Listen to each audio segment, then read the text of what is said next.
नमस्कार, सुप्रभात। सुबह के 7 बजने को हैं। 7 की बड़ी बात लेकर मैं हूं आपके साथ तृप्ति सोनी। बुलेटिन में सबसे पहले बात किसान आंदोलन की। 58वां दिन आज है। केंद्र और किसानों के बीच आज फिर वार्ता हुई है। आज किसानों के साथ 11वें दौर की बातचीत होगी। सरकार के प्रस्ताव का किसान जवाब देंगे। सरकार ने किसानों को प्रस्ताव दिया है कि कानून पर अस्थायी रोक लगाई जाए। 1.5 साल की रोक सरकार चाह रही कि 1.5 साल तक हम कानून लागू नहीं करेंगे। तब तक किसान और सरकार भी मिलकर एक कमेटी के माध्यम से इस पूरे मसले का हल निकालें। लेकिन जो खबर कल की बैठक से निकलकर सामने आई है उसमें ये कहा जा रहा है कि किसान इस प्रस्ताव को मानने को तैयार नहीं है। अब आज बातचीत जब होगी तब देखना है कि किसानों का जवाब सरकार के सामने क्या रहता है। बहरहाल कानून पर अस्थायी रोक का प्रस्ताव सरकार ने दिया है, जिसे मानना या ना मानना किसानों के ऊपर छोड़ा है। इस बीच सुप्रीम कोर्ट भी कई बार कह चुका है कि हमारी गठित कमेटी जहां से हल निकालने के लिए दोनों ही पक्षों को सहयोग करना होगा।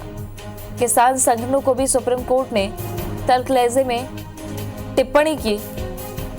इस बीच सरकार और किसानों के बीच, किसान संगठनों के बीच वार्ता का 11वां दौर आज रहने वाला है। आज फिर से वार्ता होगी और इस बातचीत के बाद क्या कोई हल निकल पाता है इस प्रस्ताव को लेकर, क्या किसान वाकई में मानते हैं। क्योंकि कल काफ़ी देर तक 3 से 4 घंटे तक बैठक हुई सिंघ बॉर्डर में, लेकिन अभी तक जो खबर है वो यही है कि किसान संगठन बिना कानून वापसी के नहीं मानने वाले हैं।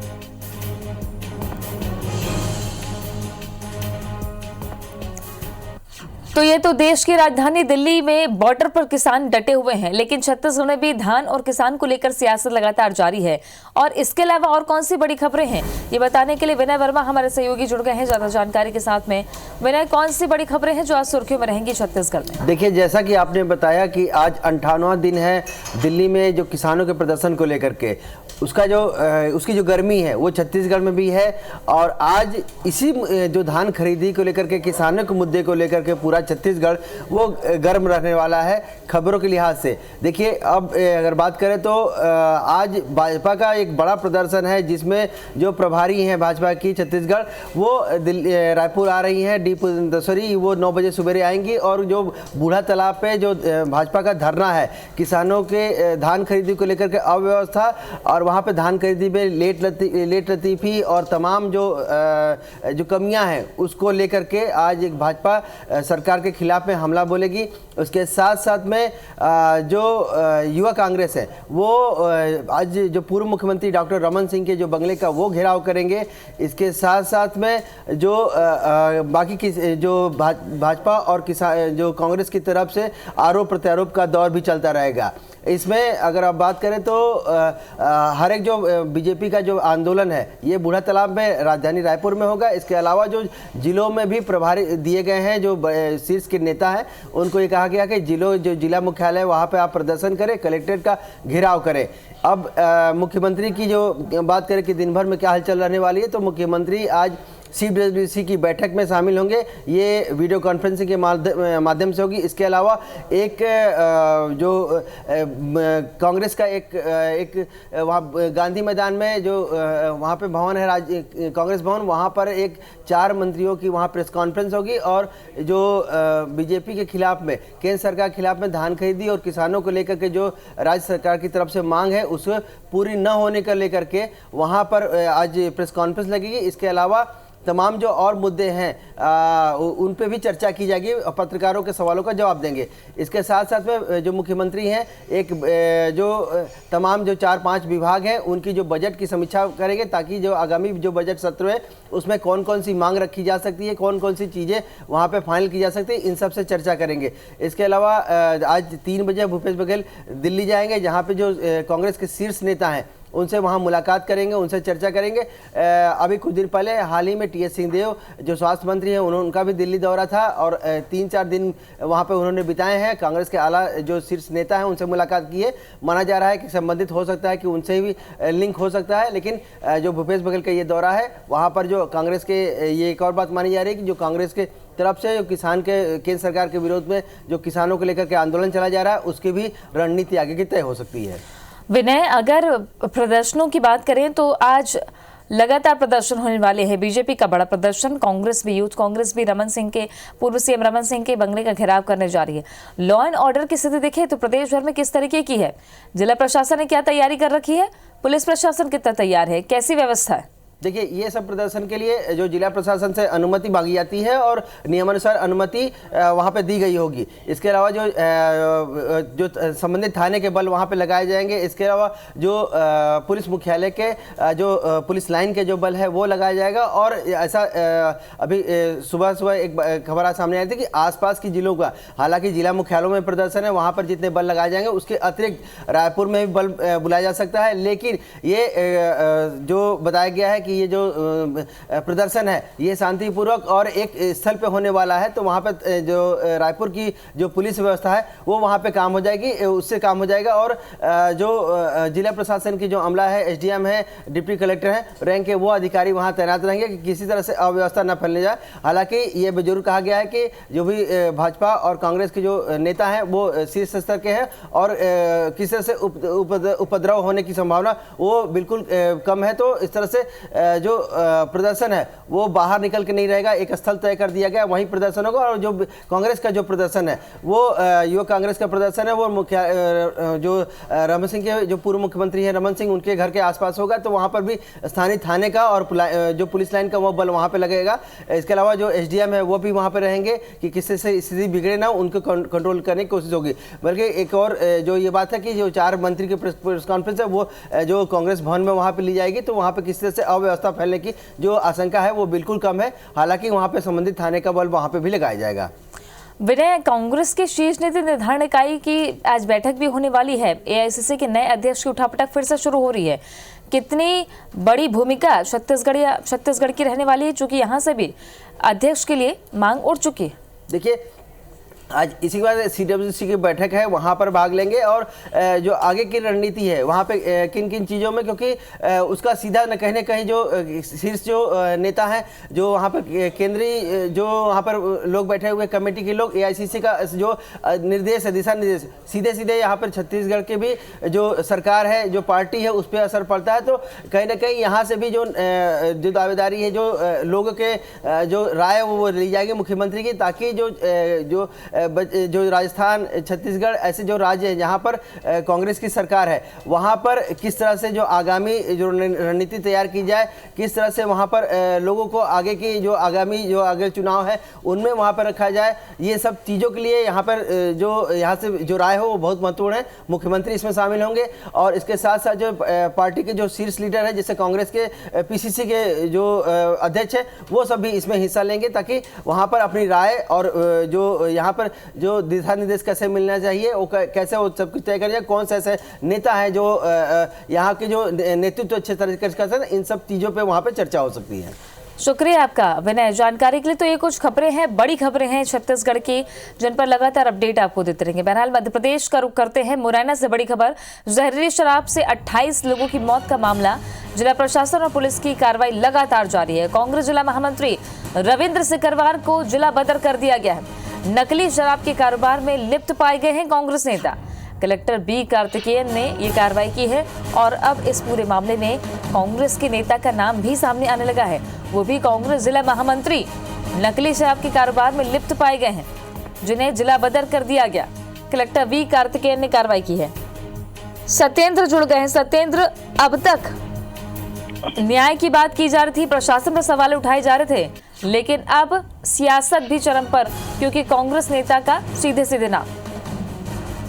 बिल्कुल साफ तौर से अगर देखा जाए तो रविंद्र जो सिकरवार है, सिकरौथा, इनके खिलाफ काफी लंबे समय से और 1 दर्जन से अधिक मामले दर्ज हैं। शराब माफिया और मारपीट और हत्या जैसे प्रयासों के कई 1 दर्जन से अधिक मामले दर्ज हैं और काफी पहले भी कुछ समय पूर्व भी इनको जिला बदर किया गया था। और चूंकि जब ये जहरीली शराब कांड हुआ तो सबसे पहले ही इनका नाम निकल कर आया कि ये इस जौरा क्षेत्र की बात की जाए तो सबसे बड़े शराब तस्कर है मुरैना जिले के, तो सबसे पहले इन पर कार्रवाई होनी चाहिए थी। लेकिन कुछ कारण रहे होंगे प्रशासन के जिससे ये कार्रवाई नहीं हो पाई। लेकिन कल देर रात कलेक्टर कार्तिक जी ने तत्काल प्रभाव दबाव से इन पर एनएसए की है और भी तमाम जो कार्रवाई है वो भी की जाएंगी, चूंकि अवैध तरीके से जो संपत्ति अर्जित की गई है उसका भी ब्यौरा निकाला जा रहा है पुलिस प्रशासन के द्वारा। चूंकि जिस तरीके से जो अवैध तस्करी करते हैं, चाहे देसी शराब की हो या गांजे की हो, तमाम सारी कार्रवाई। तो एक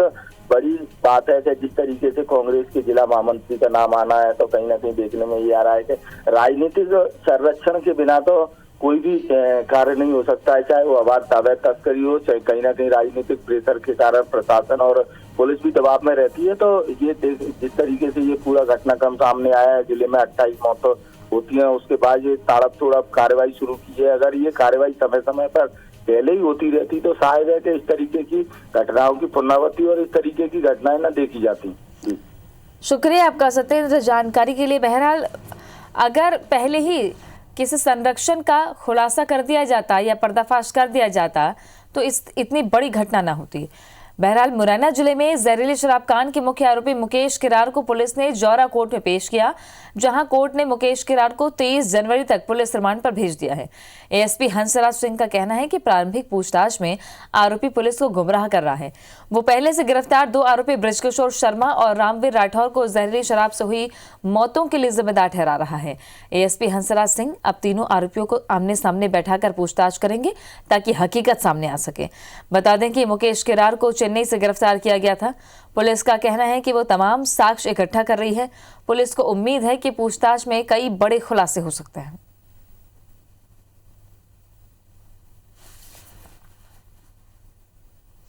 पुणे के सीरम इंस्टीट्यूट में आग हादसे में 5 लोगों की मौत हो गई है। 6 लोगों को सुरक्षित बचा लिया गया है। शॉर्ट सर्किट से आग लगने की आशंका है। उद्धव ठाकरे सीरम इंस्टीट्यूट जाएंगे। पीएम मोदी ने हादसे पर दुख जताया है। तो कल ये खबर जब सामने आई, कई तरह के सवाल खड़े हुए। पुणे के सीरम इंस्टीट्यूट में आग हादसे में 5 लोगों की मौत हो गई है। 6 लोगों को सुरक्षित बचा लिया गया है। शॉर्ट सर्किट से आग लगने की आशंका जताई जा रही है। महाराष्ट्र के सीएम उद्धव ठाकरे आज सीरम इंस्टीट्यूट जाएंगे। प्रधानमंत्री नरेंद्र मोदी ने भी हादसे पर दुख जताया।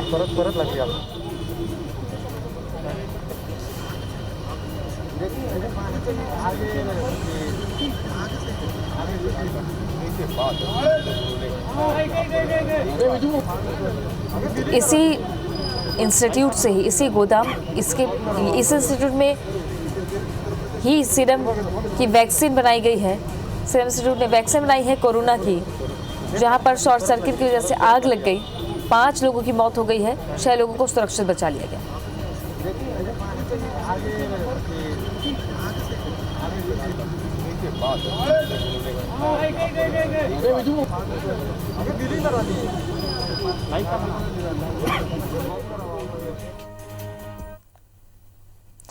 इस वक्त कर्नाटक से बड़ी खबर है, जहां शिवमोगा में बड़ा हादसा हो गया। शिवमोगा में ट्रक में विस्फोट हो गई है। डायनामाइट ले जा रहा था ये ट्रक, जहां धमाके में 8 लोगों की मौत हो गई। भीषण हादसा हुआ है। ट्रक में विस्फोट के बाद की तस्वीरें आपको दिखा रहे हैं। शिवमोगा में ट्रक में विस्फोट हो गया। डायनामाइट लेकर ये ट्रक जा रहा था। धमाके में 8 लोगों की मौत हो गई है। मौके की तस्वीरें अब निकलकर सामने आने लगी है, जहां शत स्थिति है। पुलिस ने बैरिकेडिंग कर दी है, प्रतिबंधित कर दिया है इस क्षेत्र को। रात की ये घटना, जहां धमाके में 8 लोगों की मौत हो गई है।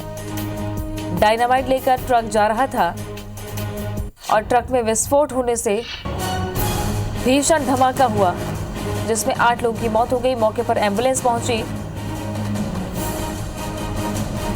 सुबह सुबह भी प्रतिबंधित क्षेत्र में पुलिस लगातार पड़ताल कर रही है। शिवमोगा में ट्रक में विस्फोट से 8 लोगों की मौत। स्वतंत्रता संग्राम सेनानी नेताजी सुभाष चंद्र बोस की 125वीं जयंती वर्ष में पर्यटन एवं संस्कृति मंत्रालय के तत्वावधान में नरसिंहपुर के गोटेगांव में नेशनल कबड्डी टूर्नामेंट का आयोजन हो रहा है। इस उपलक्ष्य में प्रदेश के मुखिया शिवराज सिंह चौहान और केंद्रीय पर्यटन एवं संस्कृति मंत्री प्रहलाद पटेल ने खेल स्टेडियम ग्राउंड में नेताजी सुभाष चंद्र बोस की प्रतिमा का अनावरण किया। गोटेगांव में 38 सालों से सहयोग क्रीड़ा मंडल नेशनल कबड्डी टूर्नामेंट करा रहा है। इस अवसर पर मुख्यमंत्री शिवराज सिंह ने कहा कि खेल स्पिरिट की तरह राजनीति में भी यही भावना आ जाए तो देश विकास के पथ पर दौड़ने लगेगा। साथ ही उन्होंने गोटेगांव में खेल मैदान का नाम सुभाष चंद्र बोस के नाम से रखने की घोषणा की। वहीं खेलो इंडिया 2022 कार्यक्रम के आयोजन का प्रस्ताव भी एमपी सरकार ने केंद्र को भेजा। प्रशासन को सहयोग हो सके, तो मैं उनकी मार्गदर्शन में आयोजित खेलो इंडिया गेम्स के लिए आदरणीय प्रहलाद जी, हमने भारत सरकार से अनुरोध किया है कि 2022 का खेलो इंडिया गेम्स मध्य प्रदेश की धरती पर हो, और मुझे विश्वास है मध्य प्रदेश सरकार अच्छी ढंग से करेगा। मध्य प्रदेश में शराब की नई दुकान खोले जाने के गृह मंत्री नरोत्तम मिश्रा के बयान के बाद सियासत तेज हो गई है। कांग्रेस हमलावर हुई तो गृह मंत्री ने कह दिया कि सिर्फ उनका सुझाव था। इस बीच पूर्व मुख्यमंत्री उमा भारती ने इस बात को सार्वजनिक तौर पर विरोध किया। उन्होंने सोशल मीडिया पर लिखा है कि थोड़े से राजस्व की लालच और माफिया का दबाव शराबबंदी नहीं होने देता। उन्होंने अपने ट्वीट में यह भी लिखा है कि मध्य प्रदेश में शराब की दुकानों की संख्या बढ़ाने के बारे में सरकार ने अभी कोई निर्णय नहीं लिया है। सीएम शिवराज सिंह का यह बयान अभिनंदनीय है। उमा भारती ने अपने ट्वीट में लिखा है कि वो अपने राष्ट्रीय अध्यक्ष जेपी नड्डा से इस ट्वीट के माध्यम से सार्वजनिक अपील करती है कि जहां भी बीजेपी की सरकार है उन राज्यों में पूर्ण शराबबंदी की तैयारी करिए। उमा भारती ने कहा है कि शराबबंदी कहीं से भी घाटे का सौदा नहीं है। शराबबंदी से राजस्व को हुई क्षति को कहीं से भी पूरा किया जा सकता है, लेकिन शराब के नशे में बलात्कार, हत्याएं, दुर्घटनाएं, छोटी बालिकाओं के साथ दुष्कर्म जैसी घटनाएं भयावह है और देश और समाज के लिए कलंक है।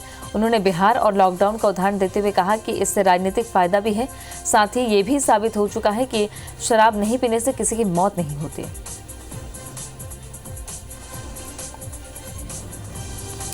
तो उमा भारती ने शराबबंदी की पैरवी की है। बता दें कि मध्य प्रदेश की सरकार इस बात पर विचार कर रही है कि शराब की दुकानें ज्यादा खोली जाएं और यही फॉर्मूला तत्कालीन कमलनाथ सरकार ने भी अपनाया था 2018-19 में। लेकिन अब बीजेपी की शीर्ष नेत्री और पूर्व मुख्यमंत्री मध्य प्रदेश उमा भारती इस बात की पैरवी कर रही हैं कि शराबबंदी की जाए, जिस पर उन्होंने मध्य प्रदेश के मुख्यमंत्री को भी ये बात कही है कि उन्होंने अभी तक ये कहा नहीं है कि शराबबंदी, ये कहा नहीं है कि शराब की दुकानें खुलेंगी।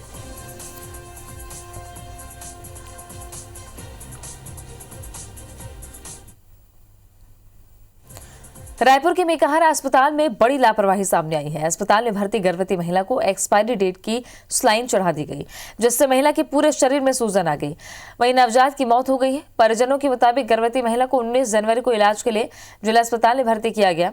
जांच के दौरान कोरोना पॉजिटिव आई। उसके बाद महिला को मेकाहारा रेफर किया गया। महिला ने दूसरे दिन एक बच्चे को जन्म दिया। डॉक्टर्स ने बच्ची को कमजोर बताया और नर्सरी में रख दिया। इस दौरान भर्ती महिला के जॉइंडिस से पीड़ित होने की खबर दी गई, लेकिन इलाज के दौरान डेक्ट्रोज नाम की एक्सपायरी डेट वाली स्लाइन चढ़ाने का आरोप नर्स पर है। जब परिजनों की नज़र इस पर पड़ी तब उन्होंने इसकी जानकारी स्टाफ नर्स को दी। तब स्लाइन बदल दी गई, लेकिन अगली सुबह फिर से एक्सपायरी डेट वाली स्लाइन चढ़ा दी गई, जिसके बाद परिजनों ने अस्पताल में हंगामा कर दिया। उधर महिला की तबीयत बिगड़ने लगी और पूरे शरीर में सूजन हो गया, जिसका अब निजी अस्पताल में इलाज चल रहा है। वहीं इलाज के दौरान बच्चे की भी मौत हो गई। अस्पताल प्रबंधन जांच के बाद दोषियों के खिलाफ कड़ी कार्रवाई की बात कह रहा है। जो पूरी बॉडी उसकी सूज गई है, एकदम बोलचाल नहीं कर पा रही है। क्योंकि उसको जो कल ग्लूकोज बोतल चढ़ाई गई है वो 3 महीना एक्सपायरी डेट थी, जिस करके तो पूरा सूज गया है। उसके बाद डॉक्टर चेक करने आए थे, उनको नस भी नहीं मिल पाया था, उसका बॉडी सब सूज गया है। मेरा बच्चा भी कल सुबह ख़त्म हो गया है। 3 महीने पुरानी एक्सपायरी बोतल आपके पास कहाँ से आई और आप क्यों चढ़ाए इसको? तो उसका जवाब भी उनके पास नहीं था। उन्होंने सिर्फ ये कहा कि सॉरी, गलती से हमको हो गया। जो है पूजा मजुमदार जो गायनी विभाग में भर्ती थी, उसके संदर्भ में सोशल मीडिया प्लेटफॉर्म पे एक जानकारी प्रसारित हुई है।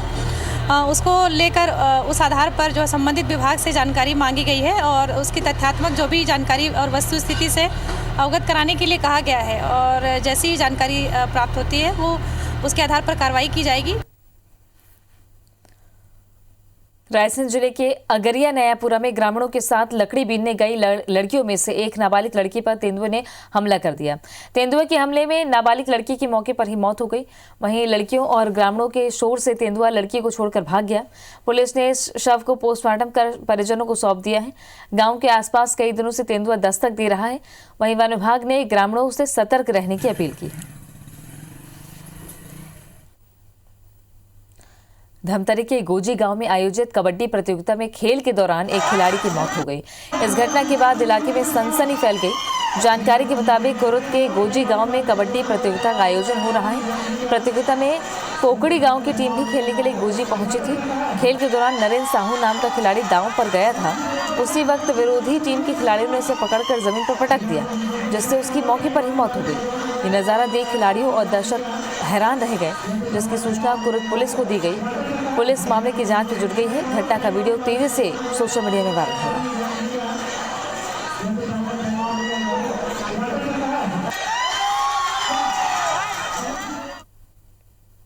कबड्डी रेड के दौरान एक खिलाड़ी बेहोश होकर गिरा, जिसे अस्पताल लाए थे कुरुद में, और जिसकी रास्ते में मौत हो गई। मरकाम कर जांच में है, पंचनामा आज किया गया है, पोस्टमार्टम कराया गया है। अयोध्या में राम मंदिर निर्माण का उत्साह देखने को मिल रहा है। लोग राम मंदिर निर्माण के लिए योगदान देने सामने आ रहे हैं।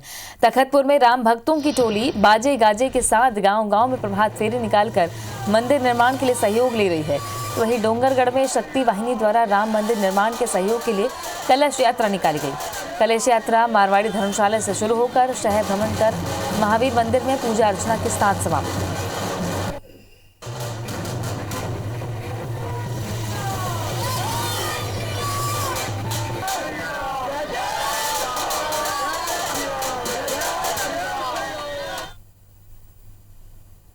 अब छत्तीसगढ़ का गोल्ड दुनिया भर में लोगों की जुबान पर अपने स्वाद का जादू छोड़ेगा और इसकी शुरुआत हो रही है न्यूजीलैंड से। जी हां, छत्तीसगढ़ में बना श्री बजरंग अलाइज लिमिटेड के गोल्ड की फ्रोजन फूड की पूरी रेंज अब अपने इसी नाम और पहचान के साथ न्यूजीलैंड के बाजार में पहुंचने जा रहा है, जिसके पहले कंसाइनमेंट को आज छत्तीसगढ़ के मुख्यमंत्री भूपेश बघेल हरी झंडी दिखाकर रवाना करेंगे। फ्रोजन फूड का ये नया ब्रांड हमारे ग्रुप के, उसमें गोल्ड स्वाद का सुनहरा रंग अब विदेशों में भी अपनी छाप छोड़ने जा रहा है। दुनिया भर के जुबान पर गोल्ड का जादू चल रहा है। न्यूजीलैंड में आज गोल्ड का पहला कंसाइनमेंट मुख्यमंत्री भूपेश बघेल अपने हाथों से हरी झंडी दिखाकर रवाना करेंगे।